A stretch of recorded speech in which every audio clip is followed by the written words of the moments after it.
Se uma pessoa lhe deve dinheiro ou outra coisa e vocês tenham fixado uma data para o pagamento, você não tem o direito de exigir o que ela deve até que chegue o dia combinado. De modo geral, o que vai garantir que aquela pessoa definitivamente vai pagar o que deve será o seu patrimônio, porque é o patrimônio do devedor que responde pelo cumprimento das suas obrigações. Mas pode-se dar o caso do devedor que goza do prazo para pagar a dívida, começar a realizar alguns negócios que prejudicam aquela garantia, o seu próprio patrimônio. Por exemplo, é possível que o devedor comece a doar os seus bens, efetuar algumas transações que prejudicam o seu patrimônio, vender os seus bens ou realizar alguns negócios que podem prejudicar o seu patrimônio sem retorno plausível. E essas atitudes que podem ser tomadas pelo devedor e que comprometam o seu patrimônio prejudicam de alguma forma o credor, já que o patrimônio do devedor é a única garantia de que, de fato, o direito do credor será realizado. Pensando nisso, a lei criou alguns mecanismos que se destinam a proteger o patrimônio do devedor, e através dessa proteção do patrimônio do devedor, garante-se que o direito do credor será futuramente satisfeito. E o primeiro desses mecanismos é a declaração de nulidade. A declaração de nulidade pode ser requerida pelo credor e permite que este requeira do tribunal que determinado ato ou negócio realizado pelo devedor seja declarado nulo. E se um negócio celebrado pelo devedor for declarado nulo, será como se tal negócio nunca tivesse sido celebrado, porque não terá produzido quaisquer efeitos jurídicos. Imagina que o devedor tenha vendido uma casa da sua propriedade. Se tal negócio for declarado nulo, será para todos os efeitos tido como se aquela casa nunca tivesse sido vendida. Ou seja, aquele negócio não terá produzido quaisquer efeitos jurídicos.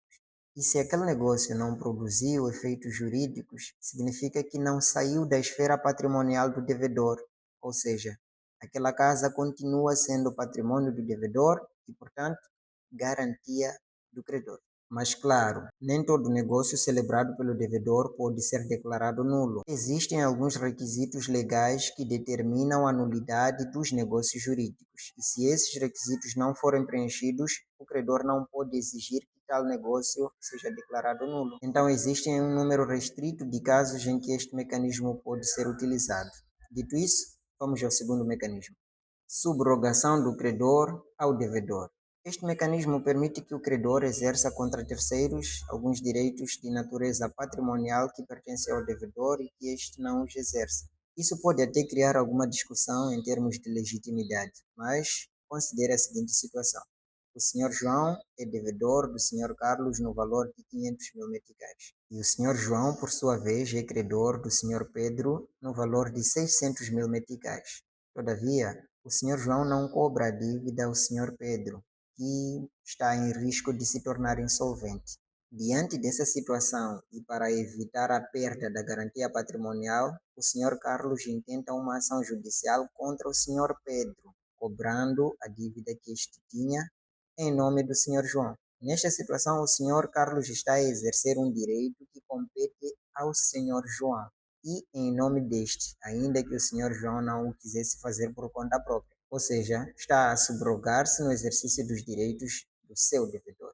E a consequência disso é muito interessante. A quantia cobrada pelo Sr. Pedro ao Sr. Carlos em nome do Sr. João passa ao patrimônio do Sr. João. O patrimônio do Sr. João fica reforçado e ainda reforça a garantia que o Sr. Carlos tem, porque é credor do Sr. João. E o crédito do Sr. Carlos fica conservado.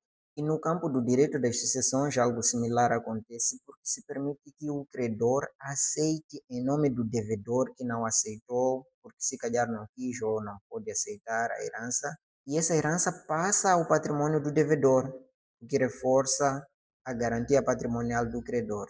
Então, é possível que o credor aceite em nome do devedor e a favor do devedor uma herança que pertence ao devedor e que por alguma razão o devedor não a aceitou. O terceiro mecanismo para a conservação da garantia patrimonial é a chamada impugnação pauliana. Esse mecanismo pressupõe a má-fé do devedor. Imagina que o devedor comece a doar os seus bens, vai registrar os seus bens em nome de outras pessoas, pessoas, vai vender a preços miseráveis, ou por alguma outra forma vai dissipar o seu patrimônio com o objetivo de furtar-se do pagamento da dívida ou de fugir do cumprimento da obrigação. Nesses casos, o credor pode intentar uma ação judicial pedindo que aqueles negócios sejam anulados, pelo menos na medida suficiente para garantir que o seu crédito será satisfeito. O mecanismo a seguir é provavelmente o mais utilizado, se não um dos mais utilizados no dia a dia no nosso país, Moçambique. O arresto. O arresto permite que, quando haja receio de dissipação por parte do devedor, daqueles bens que garantem o cumprimento da obrigação, o credor requeira que o tribunal arreste os bens do devedor. A ideia do arresto é semelhante à ideia da penhora, só que, diferentemente do que acontece na penhora, os bens arrestados não são apreendidos pelo tribunal com o propósito de vendê-los e a posterior pagar o credor. O que acontece aqui é apenas uma proteção dada pelo tribunal àqueles bens, impedindo que o devedor disponha ou dissipe aqueles bens que vão servir para garantir o crédito ou o pagamento da dívida do credor.